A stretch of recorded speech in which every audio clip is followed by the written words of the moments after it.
Alors mes amis, comme vous avez donc compris la notion de géométrie, selon Gillespie, il faut donc tenir compte de l'atome central et voir son environnement chimique, c'est-à-dire voir les doublés liants et non liants, d'accord, faire la somme des deux, et si ça vous donne 2, c'est linéaire, ça donne 3, c'est trigonal, 4, tétraède, ainsi de suite. Donc vous avez compris que pour prédire la géométrie d'une molécule, il faut donc connaître l'atome central et ses doublés liants et non liants. Alors déjà, je vous ai dit que pour connaître les doublés liants et non liants d'une molécule ou de l'atome central si vous voulez, il faut toujours passer par la structure de Lewis. Alors pourquoi la structure de Lewis? Comme je vous avais dit au départ, que la structure de Lewis permet de faire l'inventaire des différents types de liaisons. Donc ça nous permet de trouver donc ces fameuses X, d'accord, et E. Voilà, ça nous permet donc de trouver le X et le E, c'est-à-dire le doublé liant et le doublé non liant. Alors pourquoi cette structure va nous permettre donc de trouver? Parce que Lewis, il est le premier à expliquer la formation des molécules. Alors qu'est-ce qui se passe? Selon Lewis, un atome, lorsqu'il est instable, d'accord, peut mettre en commun ses électrons avec un autre atome pour conduire à quoi? Pour conduire à une molécule AB. Voilà. Donc pour conduire à la formation d'une liaison chimique. D'accord? Cette liaison-là, on appelle ça liaison covalente. Voilà.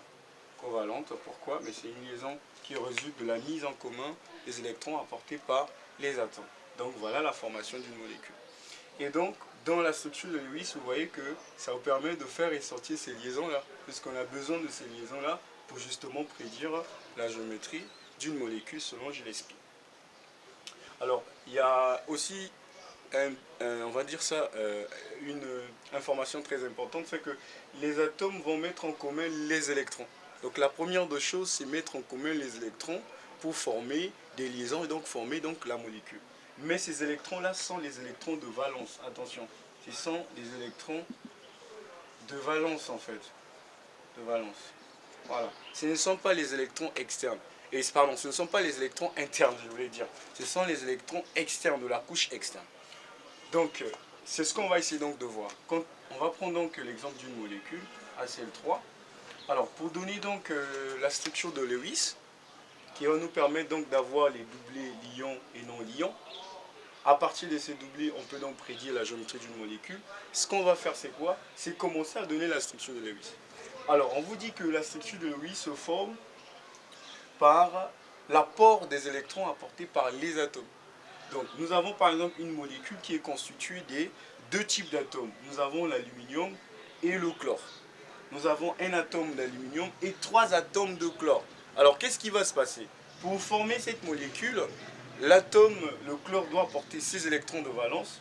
Les chlores aussi doivent apporter leurs électrons de valence. D'accord? Puisque la mise en commun de ces électrons-là conduit donc à la formation d'une molécule. Et donc, c'est ce qu'on va essayer de faire. Donc, la première des choses, c'est chercher les électrons de valence de chaque atome. Alors, le chlore ici, c'est l'aluminium, c'est 13.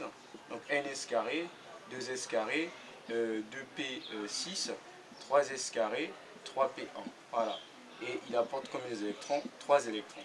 Alors, le chlore, c'est un 17, 1s carré, 2s carré, 2p6, 3s carré, 3p combien? 3p5. Alors il apporte combien?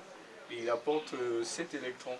Voilà. Donc un atome de chlore apporte 7 électrons. Ici on a combien? On a 3 chlores. Voilà. Voilà. Finalement ici on aura 7 électrons. Le troisième chlore aussi va apporter quoi? 7 électrons. Alors, après ce qu'on va faire, c'est quoi? On va faire un total. Donc 7 plus 7 plus 7, 3 fois 7 ça fait 3 fois 7 ça fait 21. Donc plus 3, ça fait donc 24. Donc le total des électrons apportés par ces atomes-là, ça fait 24 atomes. Donc ça fait 24 pardon, électrons. Et donc la deuxième des choses à faire, mes amis, c'est trouver l'atome central.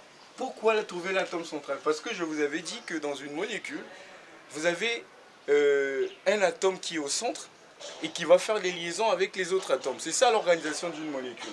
Donc, comment est-ce qu'on peut trouver l'atome central? Je vous ai déjà dit ça dans mes vidéos précédentes. C'est l'atome qui est le moins représenté. l'atome qui est le moins représenté, c'est l'aluminium. D'accord? Le moins représenté, ça veut dire que c'est unique. On va pas dire peut-être unique, hein, ça sera trop abusé, mais le moins représenté, c'est ce qui est généralement seul ici, parce que son indice ici, c'est 1. Comparativement au chlore qui a 3, qui est représenté, qui est 3 fois ici en fait, donc qui est en grande partie ici par rapport à l'autre. Donc l'aluminium est la